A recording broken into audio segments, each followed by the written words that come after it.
Assalamualaikum warahmatullahi wabarakatuh.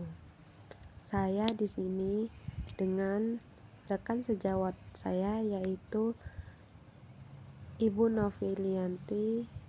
Beliau sebagai supervisor 2 saya di sini akan merefleksi atau menilai kegiatan pembelajaran saya di kelas 3 SDN 4 Lambuk Gibang dengan mata pelajaran IPA. Bu, di sini tuh bagaimana sih memilih metode yang beragam untuk siswa? Nah, pemilihan metodenya itu harus disesuaikan dengan materi yang akan kamu sampaikan.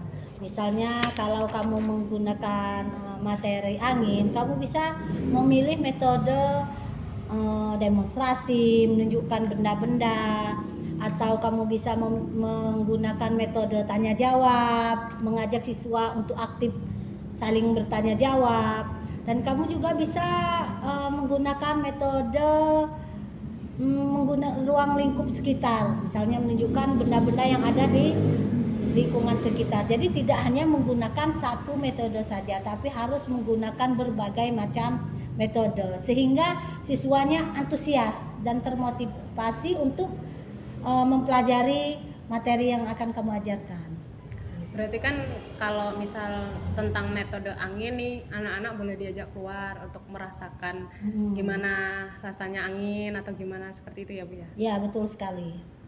Terus bagaimana sih Bu memilih metode yang sesuai dengan materi? Kan nih biasanya nggak pas metode sama materi, gimana caranya memilih gitu biar pas? Nah begini, kalau kamu mau memilih metodenya, pertama perhatikan karakteristik siswanya. Nah karena siswanya ini masih kelas rendah, jadi kita harus mengarahkan siswanya yang lebih langsung gitu, bisa menggunakan metode langsung. Jadi seperti tadi, bisa kamu ajak siswanya keluar, biarkan siswanya itu terkena angin. Oh ini loh angin, rasanya seperti apa. Angin itu sesuatu yang terasa tapi tidak terlihat dan tidak bisa disentuh. Jadi biar mereka itu mengalami langsung itu apa yang angin itu seperti apa gitu. Tidak hanya kamu menyampaikan angin itu materi yang seperti ini, tidak perlu, hanya cukup ajak siswa itu keluar. Metodenya seperti itu. Jadi namanya itu metode langsung, ajak siswanya keluar bisa. Itu cukup menarik. Atau kamu menggunakan demonstrasi langsung.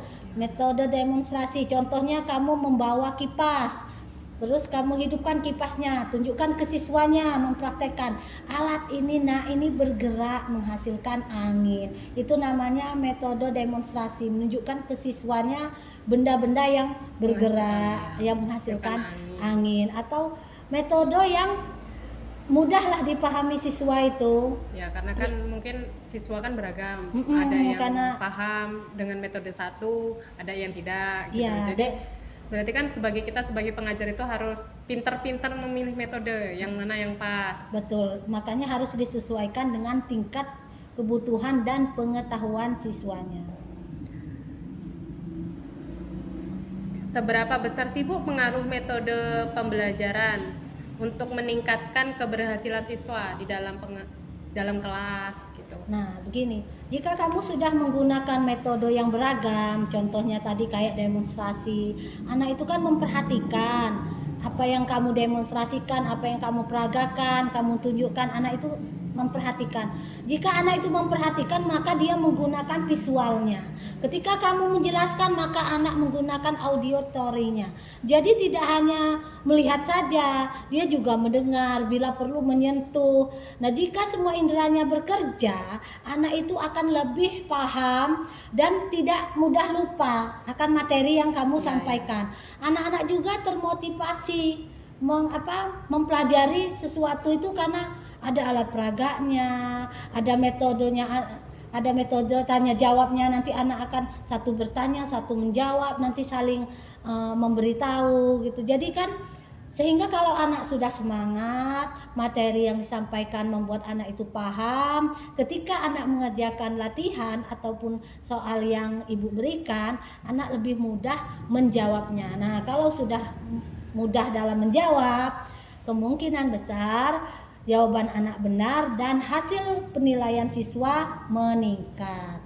Berarti kan kayak alat media ajar dengan metode itu sinkron ya Bu ya, kayak betul sekali. harus berbarengan Betul sekali. biar mendukung proses pembelajaran ya Bu ya. Ya, betul sekali. Udah Bu, terima kasih ya Bu. Sama-sama. Itulah tadi percakapan saya dengan Ibu Novilianti untuk merefleksi kekurangan dan kelebihan saya di dalam pembelajaran. Kepada Ibu Novilianti saya ucapkan terima kasih. Saya akhiri. Wassalamualaikum warahmatullahi wabarakatuh.